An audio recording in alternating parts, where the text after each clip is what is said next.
It's time for your Talk Time Live exclusive. You are now about to witness the strength of geek knowledge.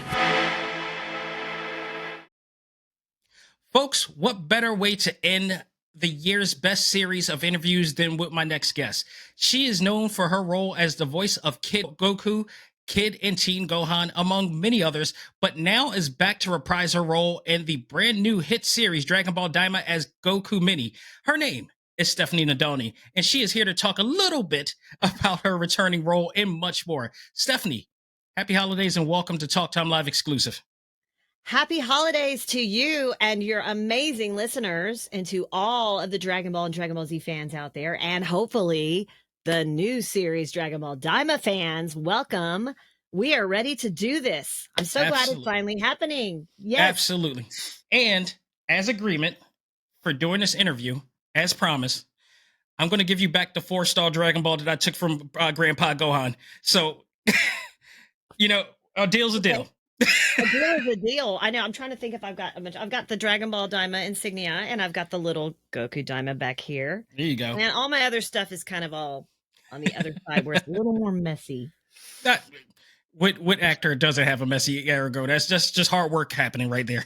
Yeah, I say I'm not a what is it? This isn't clutter. This is creative organization. Boom. I love that. That's what art is all about, people. Yeah. Hey, we're scattered, but in our mind and our craft, if we're doing the right thing and we're sharing our gifts, it's all good. There you go. So let's start off. My first experience with you was in New York. Let's start by talking about your grand appearance at New York Comic Con, where you were announced to reprise the role. And it was the first time anybody knew that you were coming back for this role. Because we told you about, we talked about it before the show, before the interview, to last year they announced that this show was coming. This year they announced that you were going to be a part of it, and it was a big deal. And then not only that, but I believe there were like 4,000 to 5,000 fans in attendance at Empire Stage. Can you talk about your experience in front of that electrifying crowd? I can. Well, first of all, I didn't know it was going to be quite that big of a production. It was a huge. This is the first time you were in New York Comic Con. First time at New York Comic Con too. So that was already huge and overwhelming, but in a very, very good way. The posters and the promo and the giant Daima, the biggest giant Daima posters I've ever seen, and then the whole Daima booth that I saw after the event. But the first event for that Thursday, because it's a longer event, being a bigger one, was the big panel. And then what was really exciting about it, which is more than I can express right now in this short amount of time, but in summary, the Toei crew that was there was impressive. There were, I don't know how many, but they had the camera crew there, because remember, we talked about this, but you took a wide shot picture of the actual Empire Theater with the thousands there. I am at the front of that picture. I know. I went back and looked at them. How crazy that you were there, and now we're doing this. I so appreciate you reaching out. That was crazy. Yeah, I don't know exactly how. I know it was over 3,000 or 4,000 for sure, and they were giving away the swag like the shirt you're wearing. Yeah. Which that's a biggest promo push I've ever been involved with any project I've ever done, and having been the nostalgic OG Kid Goku from Dragon Ball. Right. I think once I was contacted in July about it, I started to figure out that it was out early this year. Yeah. And I just kind of kept my expectations low, thinking, well, maybe they're going to use someone else, or that's been kind of out of the loop, not by choice, but it was kind of like, that's kind of how it worked out. Right. But then when I was contacted, it was like made very clear to me that Toei in Japan wanted me back, wanted that nostalgia. The fans had been asking and inquiring all kinds of different, people in and out of the industry about who's coming back. What's the cast going to be like? There's a lot of new characters. There's a lot of new cast members. Some of the original OGs in the first episode, obviously. Right. And so, I was just excited to come back. And the fact I auditioned was probably just them to make sure I could still do the voice. It was just like getting back up on a bicycle, up on a horse. I did the voice for so long, many years ago, 20 plus 25 years ago. Right. So, being a voice artist, just like the original voice actor in Japan for all of the Goku, Gohan, Goten. Still doing it. She's still doing it, and she's, I think, 87 or 88 years old now. It still sounds exactly the same. I know. And so I don't know. I guess some people, think that their voice changes, and thankfully being the young kid voice and being a female was to my advantage. So Right. I went back in, and it was a whole new studio. It's Crunchyroll now. It used to be Funimation. It had a new director and a new ADR director, and they're Yeah. both huge fans. They'd grown up with it. So it's just been electrifying. I mean, the in and out of the studio with these guys has been just, I can't express it. It's just everything just fits like a puzzle. It's everybody's excited about it. It's professional. We do get lots of laughs because there's a lot of humor in Daima. Kid Goku humor is back. It never left, I guess. I'm having the best time reprising this role. It's so like cathartic and bittersweet and all of those things, all the feels. It's been great. And to be there in front of that many people, and they showed the trailer. I know you did. Oh, the excitement. It wasn't really necessarily a leak because my voice was on the trailer when it was released, and the fans know that voice. It's just like what you grow up with. It's ingrained. So it was pretty apparent to the fans and those who had seen the trailer that I was coming back, and that just kind of gave them a little, here you go. What do you think? What do you think about the popularity of actors doing voice roles like yourself these days? Because I mean, you said you were doing it for over 20 plus. You know, there was a time when actors weren't really looked at and admired for doing those. I mean, like, unless you were named Mel Blanc or Peter Cullen or Frank Welker. Other than that, and it took us years to really know who those names were. But now it's like, I feel like every actor who portrays a really special character, especially in anime, are getting the most flowers out of it. Like, how do you feel after all the, the popularity of that? It never ceases to amaze me how big the show is, the property, its inception, recent passing of the creator Akira Toriyama in March, the 40th anniversary. 1984 was when the first Dragon Ball manga came out. Then 1986 is when the first anime came out in Japan. Of course, we dub it in English, and it's dubbed in countries all over. Right. The first time I really kind of grasped the giant, enormous, concept and of this show and the viewers and how popular it was is when I was singing with the show band Vance and the Valiants since 91, and we ended up on a tour in Italy, and I turned on my TV in the room that I was staying in, and they were playing Dragon Ball Z in Italian. This was in 2000. And I started dubbing the show at late 98 was when I auditioned and started dubbing December of 98. So we're talking 26 years, something like that. But that's when I was like, oh my gosh. And then when I went to the souvenir shops, there was manga. I bought my first Dragon Ball Z hoodie with Kid Gohan on it in Italy. So that's when I was kind of like, wow. And then the Burger King special came out where they were giving out the little figures that you push the little button, they light up. And they had several of the characters, and that's another big thing. But again, I kept thinking, oh, this is going to be great. And all good things must come to an end, or, not everything lasts. So I thought, and I was loving it. Don't get me wrong, but I just figured, this is going to play out. Phase out, It's going to be great, and then it's going to be old news. Well, that didn't happen at all. And it's like the gift that keeps on giving. It's 40 years. This whole year has been, the timing's been very magical, especially with it being a big anniversary. And I think Toei Japan is really working on really preserving the legend of Akira, and they've got all their promos ready, and they of course it comes out everywhere, there in Japan first, and then we kind of like follow when they say to follow. It's just an honor to be back and to have been tracked down after I hadn't voiced anything anime or nothing Dragon Ball Z related for 16 years. Wow. So my characters all grew up. So the one great thing about that series, and we'll talk about that, a little bit later too, but one thing about that series is that it's one of the first series where animated characters evolve. It's an amazing thing and they not only evolve, they have generations of evolution as well. It's one of the most incredible things I've ever seen in animation in my entire life. It's the gateway anime. I call it the gateway, along with Pokemon, Digimon, and Yu-Gi-Oh, the big, absolutely. They're all still going.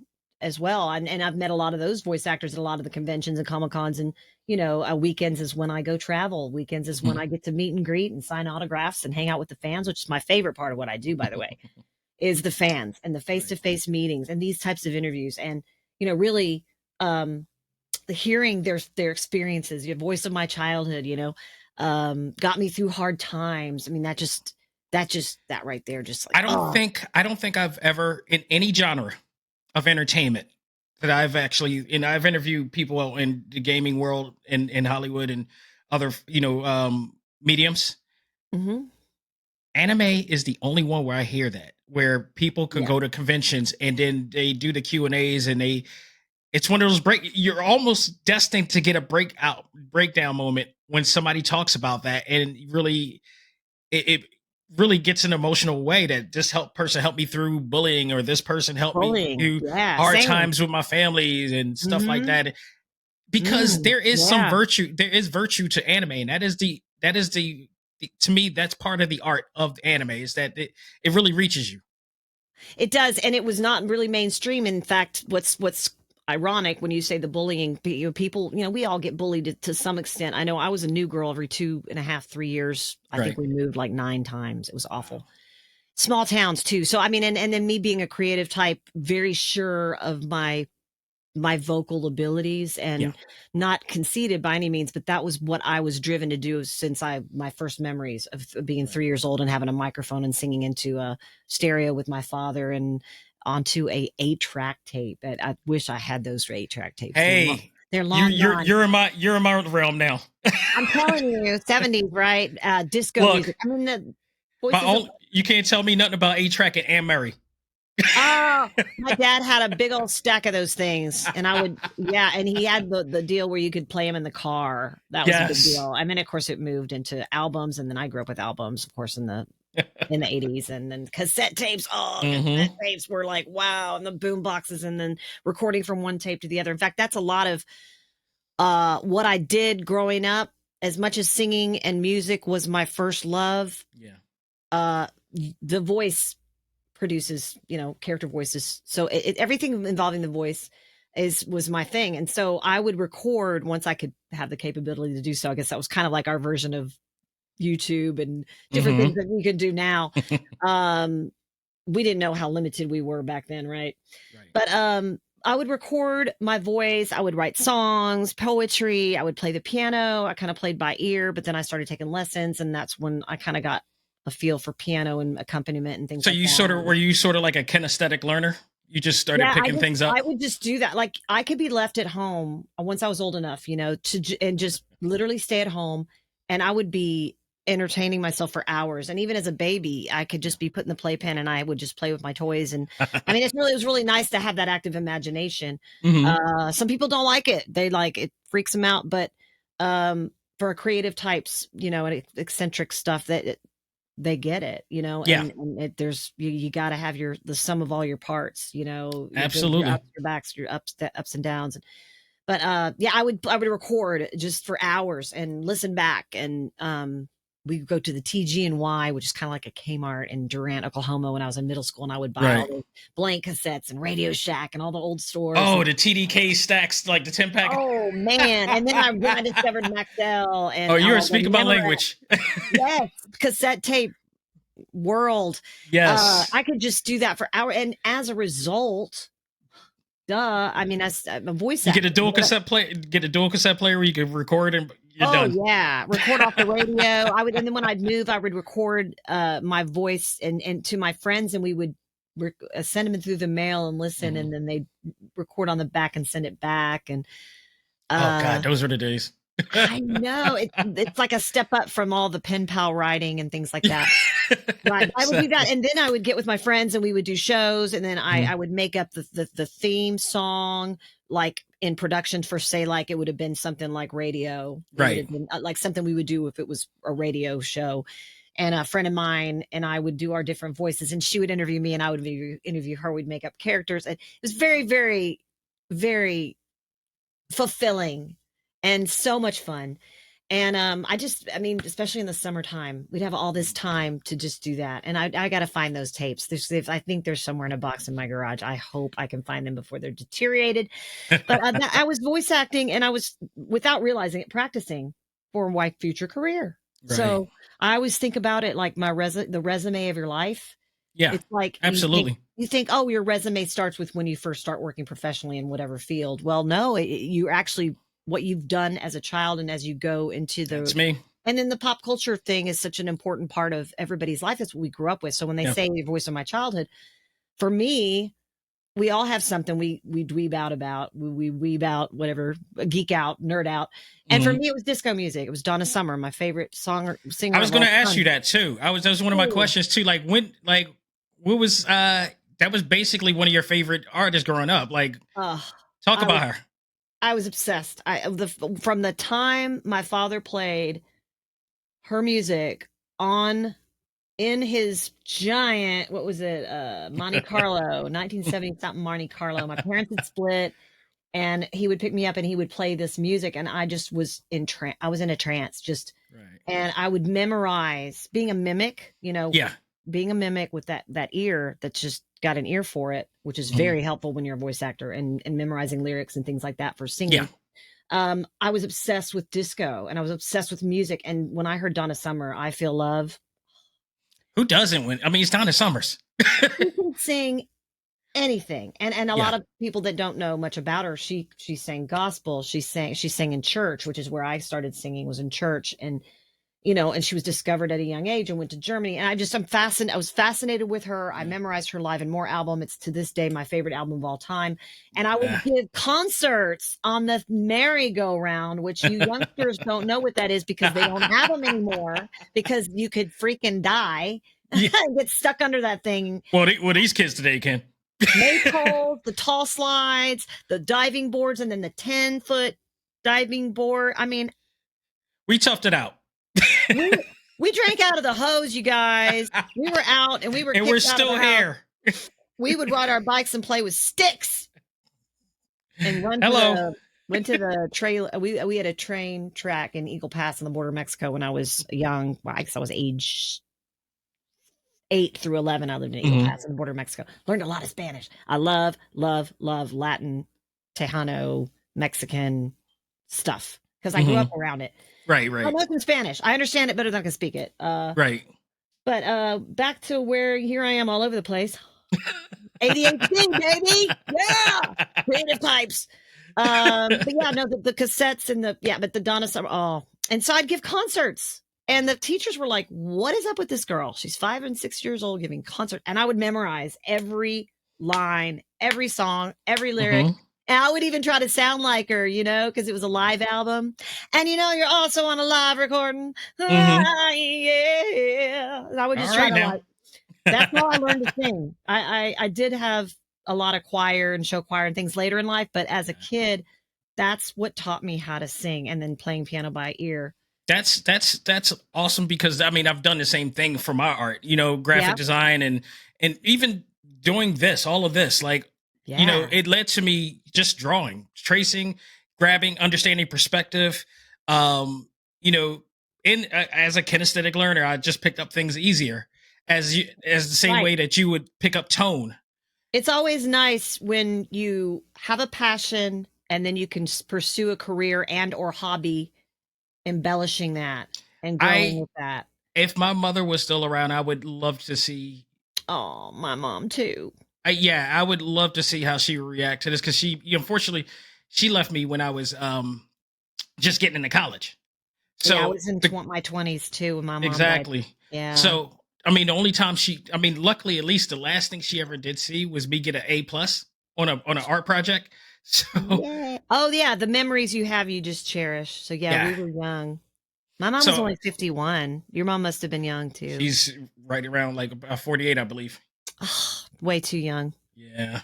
It was unfortunate, but my biggest thing was like to never let her, let that legacy down. She's part of you. In fact, any good and honesty and virtue, all of that came from my mom and the way she raised me with the unconditional love. Losing her was monumental, because it was right after I got cast as Gohan, and I'll summarize it and not get all morbid because we don't want that. But when we moved to a small town in Kansas, southeastern Kansas, Coffeyville, Kansas, right over the border of Oklahoma, and we didn't know it at the time, but there's all kinds of toxins up there. There was a couple of paint plants, benzene. My mom reacted to it, and 8-9 years later developed an aggressive form of myelodysplastic syndrome, which quickly developed into leukemia. As a result, the doctor's like, this is environmental damage. Yeah. Absolutely. And it was right at my 10-year reunion too. All of this stuff happened in 99. A ton of stuff happened. That happened, got cast as Gohan. It was on TV. She did get to see me on the TV, Cartoon Network, curled up on the couch with her she lost all her hair and she had a little beanie on and her little robe, and I was rubbing her feet. She was funny. She said, okay, so your character's name is Gonad, right? No, Mom. Go on, not Gonad. No, do not say that. She was such a funny, just burst of energy. That's awesome. But losing her was, But I was able to channel it through the Cell Saga when we did Gohan, because Gohan's father had died and he was talking telepathically when he was fighting Cell. Yeah. And so when it came time to do those scenes, and all of a sudden I'm talking like this, like, like the manliest voice I can come up with, right? That is such a monumental moment for that series. I had real life experience to draw from. Wow. Because I had lost my mom, and he was, saying, Gohan, you can do this, because they live in our hearts. They live in our being, our mannerisms and everything. And we just kind of exude that. And I had such a close relationship with my mother, and the family was broken when I was 6 and divorce, and my brother and I, my mom were living in a little apartment, and then she remarried to a strict military guy that scared the crap out of me.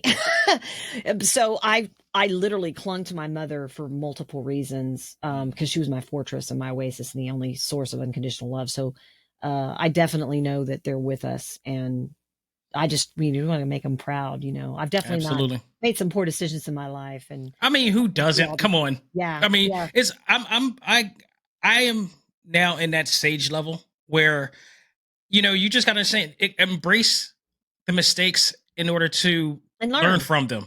I mean, that's why we're here. Yeah. Unfortunately, people try to run away from that too much, and it's like that's more going to be a hindrance than anything.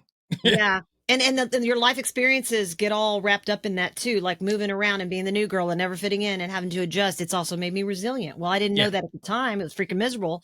Yeah. And it was just the bullying, mostly emotional bullying, verbal bullying. I did get punched in the stomach a few times in middle school. I mean, who didn't?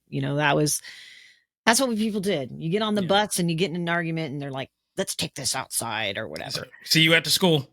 Yeah, and I was just so nice. I didn't want to hurt anybody, so I was an easy target. But that's also being an empath and being a compassionate, feel deeply kind of person. Can be good. It's painful, but we are who we are. The essence of who we are is there when we're born, and so we just try to make the best of it. But you're right, we're here to learn. And I try to use, and this is powerful, my experiences. All of us have experiences, stories, a journey.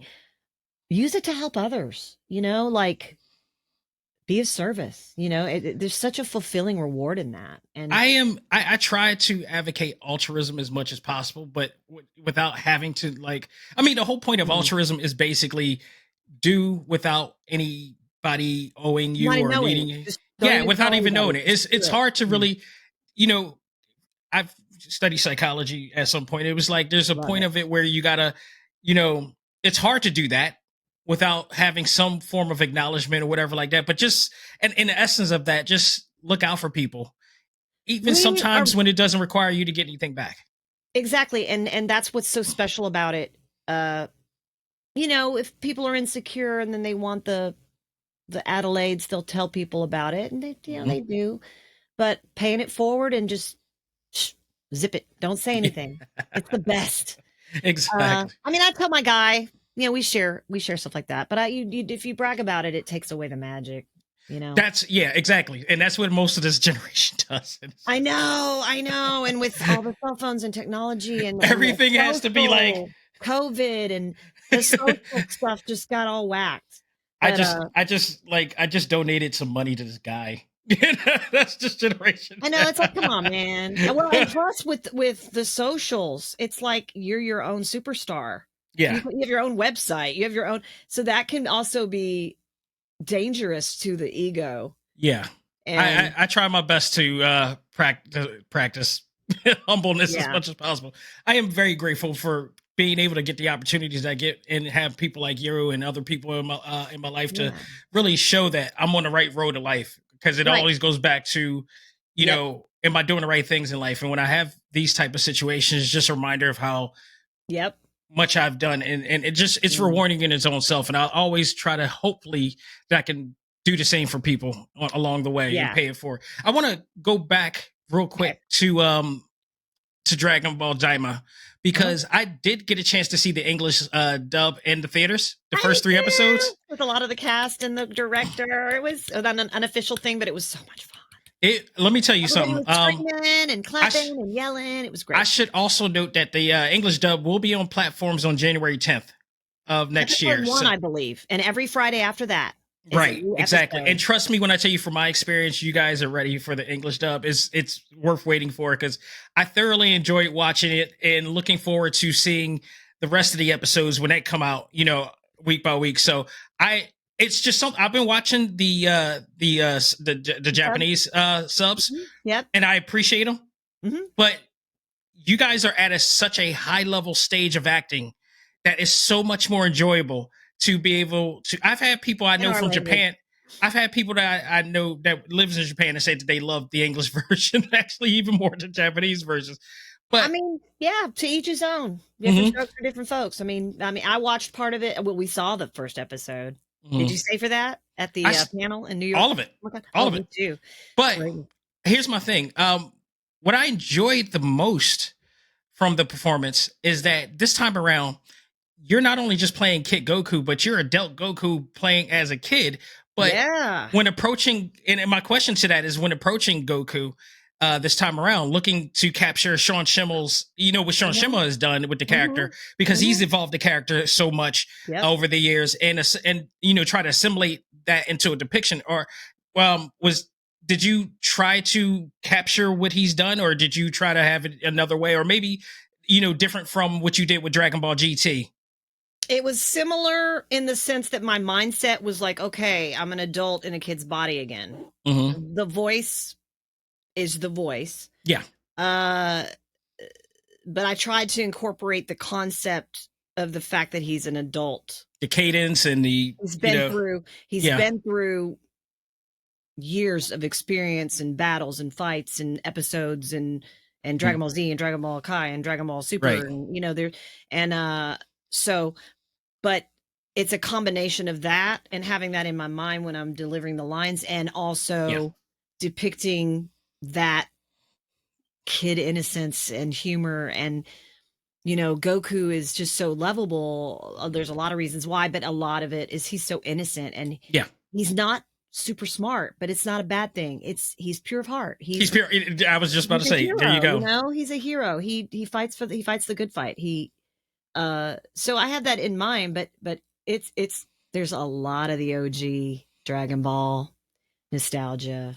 Let me tell you, I picked up on the cadence of how you acted this time with the character, and it was like, this does actually seem like Schimmel's version with the Goku voice. I thought you really did a good job, especially when you know talking with Vegeta, you know, and their chemistry and their back and forth. It was very much in the way that we've seen in Super and Z and everything. So I was like, that was all. I'm loving this time around. I've been waiting to ask you this question, because it was like, I was very intrigued by that. That's where the acting comes in, because I know a lot of people want to go into voice acting, and you can have a great voice and you can mimic and you can be really amazing at it. Yeah. But it's but the combination of that and the acting and having acting experience, which that helped a lot. I did mostly musicals because of my voice and singing, and I mostly got cast in musicals because it just came natural.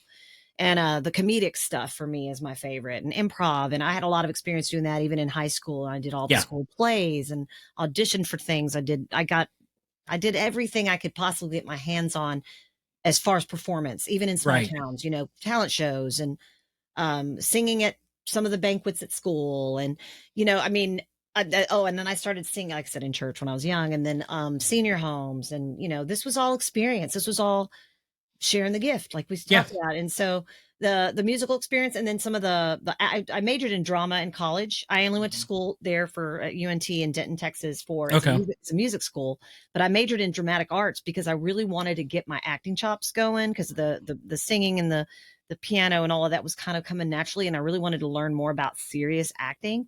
Yeah. So that's why I majored in that. Now I ended up going for a couple of years, joined a show band. Well, I joined a band as a fraternity band that wanted to start gigging at 18.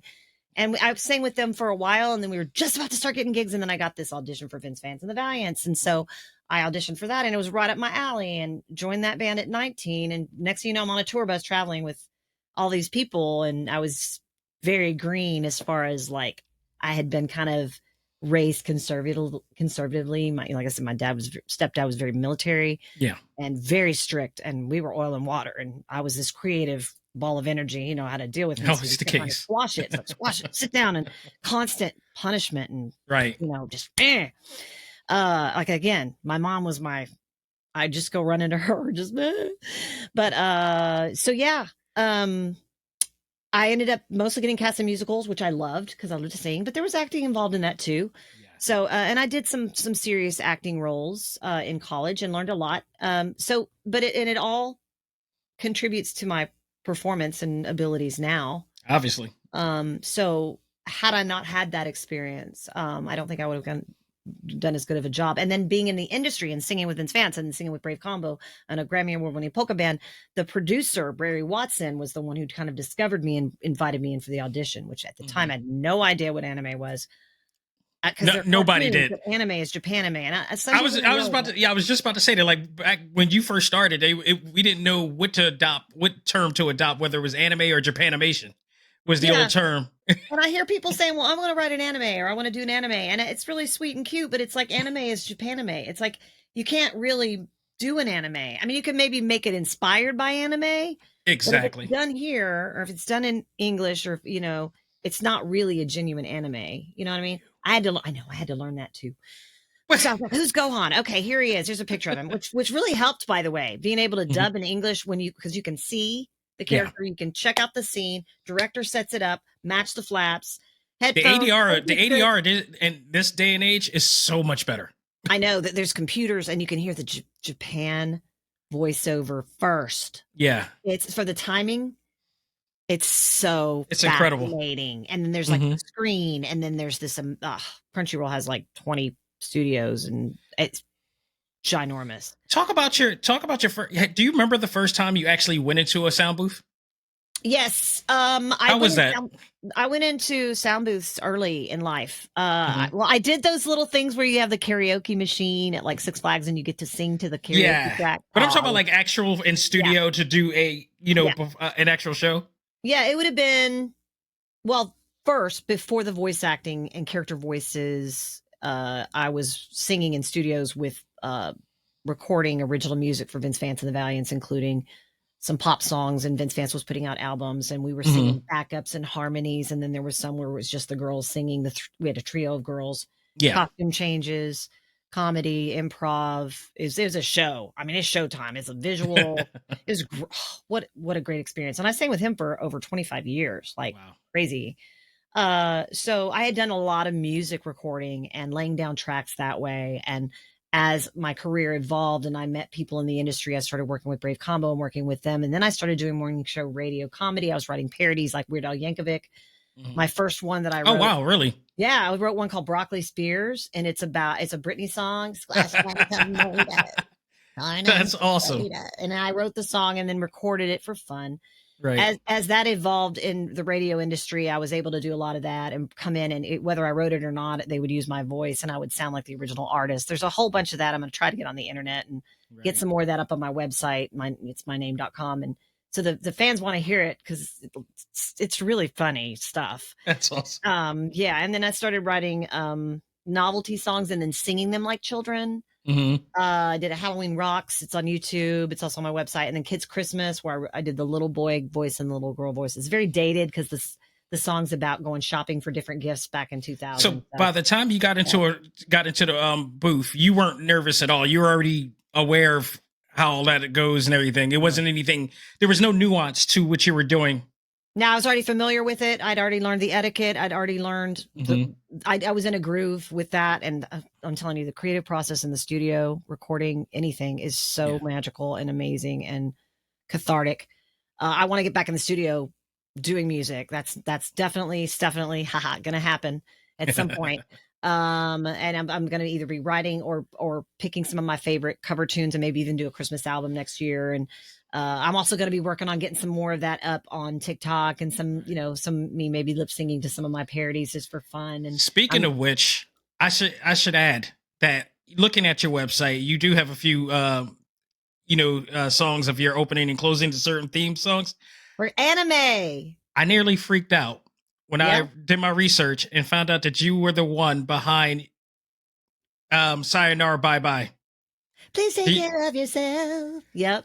Do you understand? I mean, aside from Naruto and aside from Dragon Ball, Yu Yu Hakusho is my number 2. I love Yu Yu Hakusho. I wasn't any prevalent characters, but that was the first anime theme. But the closing theme song is a very memorable tune to hardcore anime fans, otaku, if you will, that have like listened to that and watched that show. That show is legend, and that it was that closing theme is also legend. So when I found out that it was memories, I nearly freaked, because every once in a while I go back and watch that. That's how, and the fact that even the fact that Netflix has given them flowers and made a live action adaptation of it blew my mind. So I know.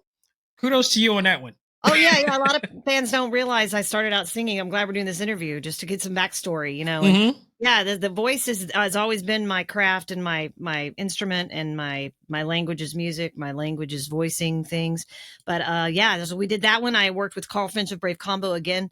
He put on the production, played a lot of the instruments. He got his band in there, laid down the tracks. They also did the Dragon Ball theme with a guy named Jimmy Tunnel. Amazing. I love the Dragon Ball theme, by the way, the first one at the beginning and the ending. I did do a version of the ending on Dragon Ball. They used a different singer to change it up. Yeah. They don't want the same voice on all of them, but we also did Kitty Grade opening and closing, and Case Closed. I did a couple for that one, but Yu Yu Hakusho was probably one of the most popular out of all the themes that I worked on. People don't understand, like back in the day, like back in the 90s when Dragon Ball first came out, like those two were it. It was Dragon Ball, it was Yu Yu Hakusho, and those were considered the most popular shows in Japan at that time. Like it was rock star level. And I know a lot of the people that voiced in that. They're still there. They're still working. A lot of my OG Dragon Ball ladies. I think Linda Young, Cynthia Krantz. Of course, Justin Coke plays the lead character. And he was doing some directing too. It was a smaller company, and we were all kind of buddies, and we had cast parties, and some small pool of talent working multiple projects, which was really cool, because I don't know, a lot of my fans know that I did the voice of "It's Kai, I'm the Queen," and Baby Trunks, just crying, peeing on Yajirobe. That is pitch perfect. I love it. That's what's so cool is a lot of females can, and males for various things, can really continue to do the voices. There's longevity. It's just keep doing them forever. Oh, I think the pandemic has proven that. Oh yeah. And that's why these things are everybody had to learn how to do Zoom. And I remember I was actually teaching piano and voice during COVID. I was trying to figure out what I'm going to do, because I couldn't perform. I wasn't voicing anything really significant other than Wonderbot Animals on YouTube and some narrations and various things and auditioning here and there. But I never thought I would do this, but I got a job teaching voice and piano, beginner piano, thankfully, because I played by ear. So at least I could do the beginner stuff, and it was mostly children, and children are my world. I've got anime babies all over the world. I've accepted the role of anime mom. So here we go. You guys are my babies, my kiddos, even you guys in your 30s, your kids to me. That was something I got to do during the pandemic. We all had to get creative as far as it was one of the most resilient times that I've ever seen. And I noticed that actors doing voice roles were able to persevere through all of that. It was just an amazing thing. Home studios. And granted, Dan is my right-hand man, manager. He's retired now, following me all over around the world, like the Tasmanian devil. It takes both of his hands to keep up with me. Trust me. So he's my manager now. We work together. We have a business, and he's my bass player. We played at the WinStar Senior Breakfast for the band was called the High Rollers. Coincidentally, it was a casino, so why not? And that was right over the border in Oklahoma. We would drive up there Wednesday and Thursday mornings, early, watch the sun come up, get coffee, eat breakfast, and perform for 2 hours for the seniors. And they would get out and line dance. And we had already been working together since '03 in a band called The Project. We did weddings, parties, clubs, festivals. And then we eventually started working with this other band for 4 years. And that was another thing we did. And we carpooled together, and we were best friends for many, many, many, many years. And now we're together. We're partners. He wears so many hats. I can't even list them all. Babysitter, bodyguard, technical advisor, videographer. He works on my website. Yeah, and then I take care of him and spoil him rotten in other ways. Not technical. I don't know a whole lot about that, but I'm learning. And so we're just like, the puzzle pieces match, and we're in it for life. So it's good to find your soulmate. Let me ask you about Gohan. I think it's really, honestly, when it comes to you and Gohan, I believe, and many will probably agree, that you had the best of Gohan. If you compare it to Kyle Abear's Gohan, you had the best stories with it up until recent, because now he's beast mode. He's in beast form now. So that we joked about that too, because every time he would come on the show, we would just talk about, like, where are they going with your character, man? I know. I've gotten some feedback about that from the fans. But then Dragon Ball Super, he went to school. What happened? Right. Keep fighting. But Dragon Ball Superhero came out, and then he came back. Kyle came back on the show, and we rejoiced because they finally gave him what he wanted. But before that, it was you that was getting all the accolades. You got the Cell series, you got BoJack, you had all these other really awesome stories where you were the badass that we wanted to see up until this point. What do you think of Gohan's journey, growth and journey? I like his story. There's a lot of development there. It digs pretty deep with him. Really, his loyalty to his friends and his hesitancy to jump in and react as a very young kid. And then as he kind of developed that confidence and resilience as he got older, and then of course when Cell crushes Android 16's head, it's like that was it. Yeah, what a scene, man. I didn't even know at the time. I mean, it was really cool and it was really iconic, and I was really glad that the directors and producers trusted me with that role, because to me it was a completely different voice. Moving from, don't hurt my dad, raspy little boy voice into let's do this, right. That was painful. But hey, you do it for the children, you do it for the fans. Been being a vocalist and having my chops up really helped with that, because I was constantly using my voice, singing rock and roll, singing R&B, soul, jazz, Motown, whatever, traveling with the show band. And thankfully my chops were able to handle it. And I knew how to take care of my voice because I've been doing it for so long. I knew how to do the steamer and the lemon. Well, that is actually, thank you for talking that, because that's a question that I always have for actors doing voice roles, is basically everybody has their own different type of technique. What is yours? It's all different things. And another thing too is when you do it enough, you really know what your voice is capable of, and you know how to sing around illness. I know that sounds weird, but I found a way to sing around these illnesses, and I would utilize my low voice when I was sick, or when I was raspy, I'd use it to sing my Aretha Franklin, and I would utilize it. And that's, to me, was in a way voice acting, because I was changing my voice and really wanting to encompass the original music and the original artist. But it's not only just that, though. I mean, you also, your booth, when you're in the booth, it's like, it's video games. So that's like 3 or 4 hours of just yelling, screaming, saying the line 15 times, and rapid fire. Yeah. To the point that have you ever come home just like, I'm not saying that with another word.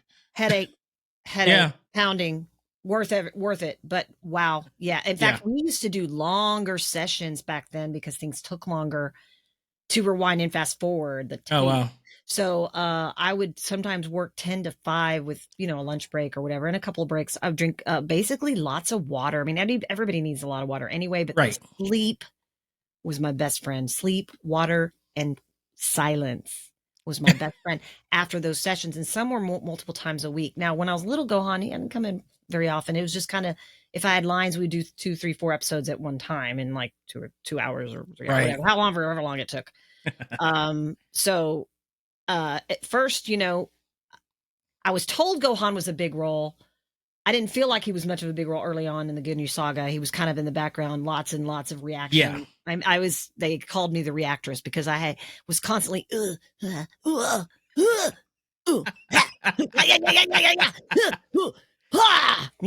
were all kinds of that. And thankfully, having been such a crazy vocal person my whole life, I would even vocalize when I would be crying as a child, and I'd be sent to my room, and next thing you know, I'm yodeling and I'm using it's insane. This whole the voice thing is obviously my destiny. So I remember my mom came around the corner. It's like, you're supposed to be in trouble. And I'd be like right at the line of the door. You got to go to your room, right? So I'd keep the door open and be right at the line. And I would cry, right? When I was very, very young, which I got to do is go on turning back in at the beginning. He's a 4-year-old and all he does is cry, right? Right. So I would next thing you know, I learned how to yodel, and I just made it work, So but yeah, no, Gohan and Cell Saga was intense, and the hot tea, the lemon. I've got really severe allergies, so I have to stay on top of my allergies, especially DFW. The mountain cedar here is the worst in the country. Yeah. Why am I living here? Well, I live here, but the mountain cedar is not my friend. So I know how to take care of that. I've got, over the counter stuff I do. I'm coming out of a sinus infection from having really bad allergies, and I've got the eye drops and all that. So I have my little technique.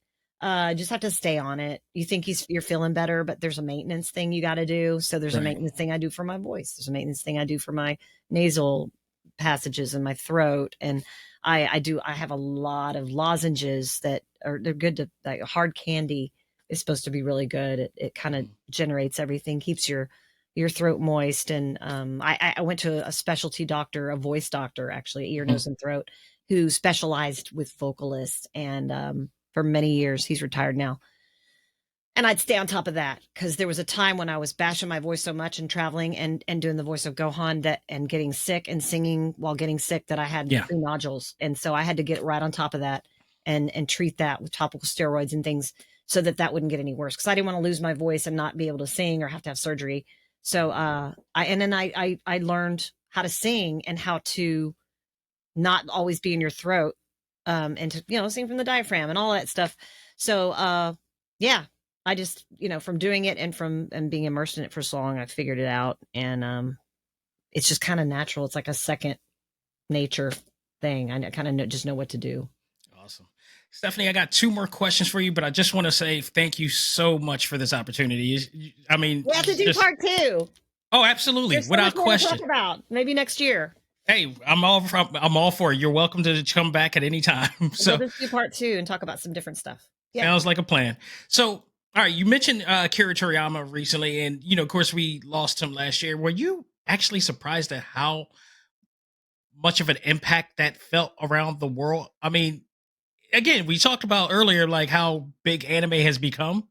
There were 2 major news that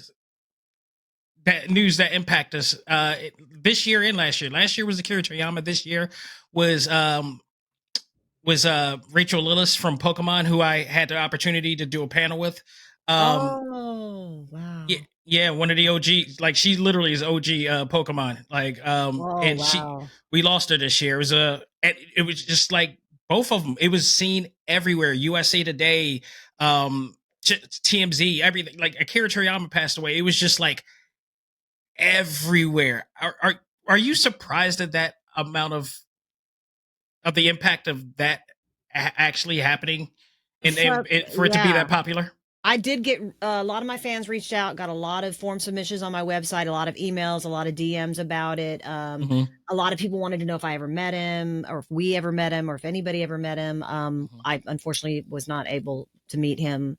I don't know if he really he was just I think he was a little kind of private guy. He seemed very private. In fact, when he passed, the day I that didn't we know right away. no, don't worry, It was nobody March did. 1st, and I didn't know till I think 2 weeks later. And Earlier this year, I interviewed a group of kids that was, game developers, up and coming game developers, and it was that day that I found out that we all passed. But turns out he passed away, like I think days or weeks before, because they wanted to keep it private, which I think was awesome in a sense, because it's like you barely get to keep secrets like that, and for especially them now, there's cameras and video and everywhere. Exactly. I was extremely surprised, but also happy that they got a chance to mourn, and then we're going to release to the world. But to get that ovation, that worldwide ovation, was amazing and beautiful. It in my opinion. Again, the timing, as much as none of us wanted to lose him, and he was destined to do more things. And of course, Daima, you've been working on Daima. Yeah. I mean, he's the Disney of today. He really is, and one of the kings of anime. I mean, he started it, if not the, like the manga. Yeah. I mean, honestly, we wouldn't have any of this. No. If without the success of right now talking to you guys. I mean, that the plus I've met through this whole journey. I didn't mean to interrupt you. You good? No, that's fine. I mean, that plus the fact that, like, the popularity of your character. I mean, has that hit you too? I mean, like that, because your character is bigger than Mickey Mouse. It's hitting me now. I mean, it's been hitting me since, even more so with Daima being back in the scene, back in the loop, back in the scene with fans and the meet and greets. And I've got brand new Dragon Ball Daima prints for my merch table. And, I'm excited about the possibility, hopefully, that there'll be Funko Pops of Daima with all I don't doubt it. Because I just put out the GT. Can I express the fact that, like, New York Comic Con sold the little Goku figure? I know, they're so cute. They sold out immediately. I could not get my hands on those things. I got one. They gave me and they better give you one. They gave me Aaron and one of the Monica one as a gift, in a little bag, and of course a Daima bag. I was like, they are selling them again, so I will get mine. In celebration of all this. Mine got pushed in my bag, so it's no way. But it's still my first one, and I'll keep it. Yeah, I tried to wrap it. I only have so much luggage I can bring, and I can't. That's New York Comic Con for you. Yeah. I know, you end up with all this swag. It's like, man, and the T-shirt. There's a day's worth of change of clothes. I love that shirt, by the way. The one you're wearing, I love that shirt. It is. This is, by the way, this is the only time I've worn it. And I said, oh, it looks, I can tell. These are collectibles. So it's like, I'm not wearing these much, and I'm only wearing these in special occasions. I know. What better occasion? I know. Mine's still in the bag. Like, I want to just like cherish. I think it was just like, I might end up actually framing it. Yeah. People are getting them signed and framing it. Absolutely. And I don't know if you've seen the one with, I know we could go forever, but like there's a T-shirt out there. I got to get it. It's Akira Toriyama sitting on the ground, younger version, and Goku sitting in his lap. It's the cutest shirt I've ever seen. Oh, wow. I've never saw that. About the years of his life. Wow. 19 blah, blah, blah to 19 or 2024. That's awesome. I got to find that. Yeah. I'm sure it's on the internet. I've got to sit down and look. I've been crazy busy, especially December with the holidays, and doing a lot of weekend travel, which I absolutely love. And, being back in the scene has just been such a big gift. And it's really, honestly, the biggest thing in my career, like even more so than my music. And I wanted a record deal in my 20s. I did go to Nashville and was offered a developmental deal. That's when my mom got sick. So I was like, I'm not leaving Dallas Fort Worth. So that's kind of what changed the path. But, what a divine plan. It's like, okay, this is what you're supposed to be doing. It's like very obvious. And looking back, the older we get, we really realize, like, wow, this happened for this reason. And that person was there to help me through that. And it's like, I tell everybody this all the time. And this is something I cherish a lot. It's like, because we do so much in our lives, especially you doing what you do, me doing what I do, my wife doing what she do. I tell everybody, even my clients, when I have clients for, branding and multimedia development. And because if they're building their business and everything, I tell them, like, you're going to be at the point where you're going to do so much that you are going to feel like you're not doing enough, and you need to stop and just turn around and look back at what you did and the damage that you made, and just Mm. it reinvigorates you Yeah, to and let do it be that. fuel. Let it be fuel. Don't wallow in it. I know I did that for many years when I wasn't able to have We all kids, did. We all did. divorce, and our life was in the toilet for a long time. And rise from the phoenix, and we're still here. What a miracle!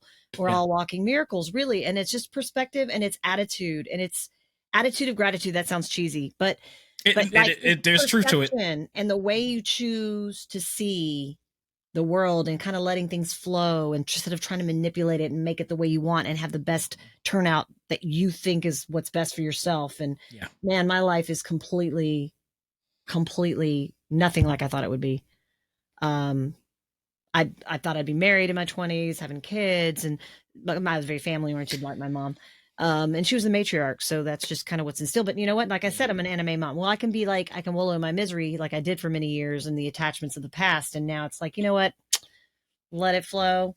You know, it's just easier as you get older, I think, in general, to like accept what happens and to not try to force you try to force it.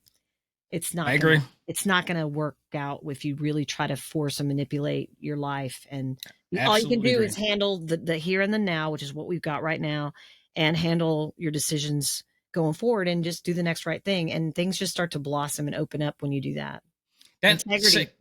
that segues right into my last question. And going Okay. back into Dragon Ball, going back to Akira Toriyama, like my last question for you is basically, from your perspective and experience, especially with your experience, what is the message that you believe Akira Toriyama wants fans to learn from the Dragon Ball series? Because I look at it and I see a bunch of different great messages that you could carry on. I just talked about evolution was one of them, but there's also some other messages that even today, in its relevancy of what's going on in this world today, I feel like there's missing messages that people don't look at because they're always enamored by the fighting, the action, and all this stuff. But there's actually Mhm. some really good moralistic Oh yeah. messages in there. Yeah. I mean, universally, there's a bunch. And what, I say what little I know, and I say that because I haven't watched everything from start to finish. I did start watching Dragon Ball. Dan and I did from the beginning, and oh my gosh, we had no idea it was that funny. It's so funny. I'm one episode at a time because I had to get Crunchyroll. I had to sign up for that because of Daima. Oh, don't worry. And Every actor that I've talked to have never watched all of their episodes, no, all of their I never 400 watched something any of it. episodes I and mean, movies and all stuff. I was busy traveling and touring and blah blah blah everyday life. There's always Yeah. something, right? But I've seen scenes and YouTube clips and things like that. And Yeah. but from what little I do know, obviously, being, pure of heart and fighting the good fight and doing what's right.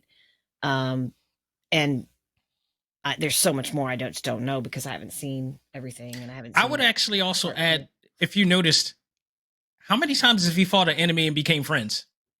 Yeah. Yeah. That right There's there. I mean, something that you can bond on, and that's what's so important about pop culture and these Comic-Cons and these meet and greets. These people that don't even know each other come together where they can be and relish in their childhood or yeah. they get the cosplay, they're dressing up like their favorite characters, and then and they're taking pictures and videos, and it's just such a huge camaraderie and such. Conventions to me are like the greatest safety zones you could ever be. Oh, I Because love it. nobody's there to be anybody's enemy. No, I've been going to these they things. I've been going also to relate to being bullied or picked on for watching right. anime, and when it wasn't an anime wasn't cool or whatever people thought, and Yeah. and I relish in that because I love kids and I love young people, and just really want to be there to encourage them, and never, and always make them feel safe, and I'm always, very approachable and very girl next door and down to earth, and um I really embrace that, and I'm happy that it's growing, and it's been, especially after COVID. I mean, seems like there's Comic-Cons every weekend. Yeah.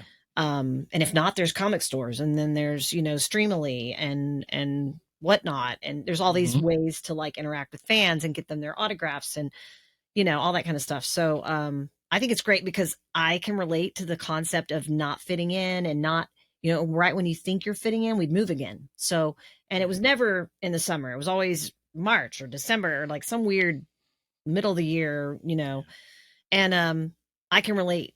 And I think that's another thing, is that common ground that people experience when they're at these events is so important and special. Yeah. And so I feel like even if I'm not an anime fan per se, I'm a pop culture fan. I'm a Star Wars fan. I mean, I grew up watching Star Wars as a child with my brother, and the original, so there's always something for everyone. And everybody is a geek inside of themselves. The little kid and the geek is there. It's just, what do you geek? Everybody's a geek for something. Yeah. Yeah. So don't make fun of geeks and nerds, or I'm going to come and go Super Saiyan. I'm very protective. I'm very much like Gohan in the sense that I'm very protective of people that get picked on, and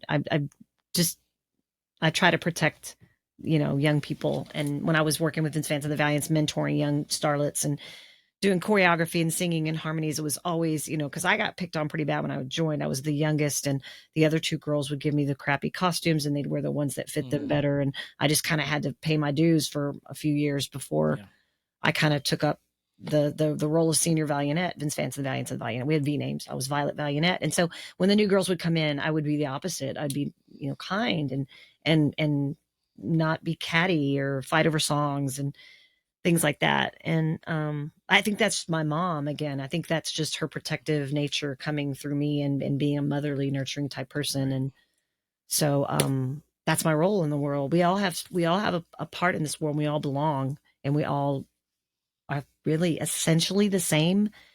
And so if you like something that someone else doesn't like, well, don't make fun of them.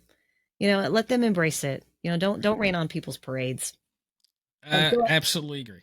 Don't do it.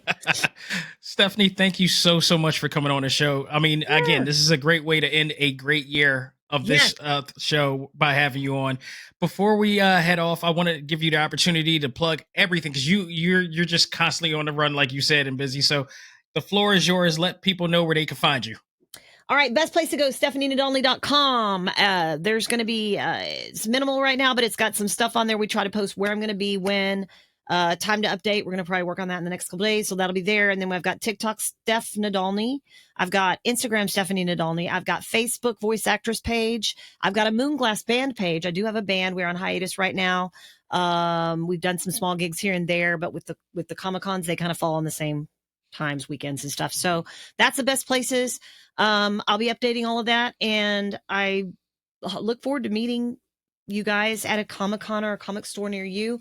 I also post regularly on the socials, the graphic ads of where we're going to be and the times and the dates. And my manager is also my videographer, and we do promotional videos with a lot of graphics and the icon and of the store, or whatever you call it, their logo and things like that. So be watching the socials. Follow me. I'll try to follow everybody back. I get busy sometimes, but that's the best way to reach me. And here with this interview, I hope you've enjoyed it. I hope you enjoyed it, and I thank you very much for being a part of this. You're like, I'm hitting anime bingo. Yay! You win. Exactly. You win a Goku Daima figure. You gotta get one. I gotta send you one. Something. We gotta figure it out. That's gotta happen. I appreciate it. No, I appreciate you, and I appreciate all the work that you've done, both in singing, both in your craft and everything. Thank you so much, and I look forward to watching Daima when it finally hits streaming platforms all over again, and enjoy it. Thank you, God. Thank you, universe. Thank you, Cosmos. Thank you, everybody. Thank you. Folks, this has been a very special edition of Talk Time Live Exclusive. On behalf of myself and the one and only lovely Stephanie Nadolny, all I gotta say is learn to let go, live life, and love all things anime, comics, movies, and games. This is ACMG Presents Talk Time Live. We are out of here for 2024. Take care, everybody. Yeah, see you later. Kamehameha.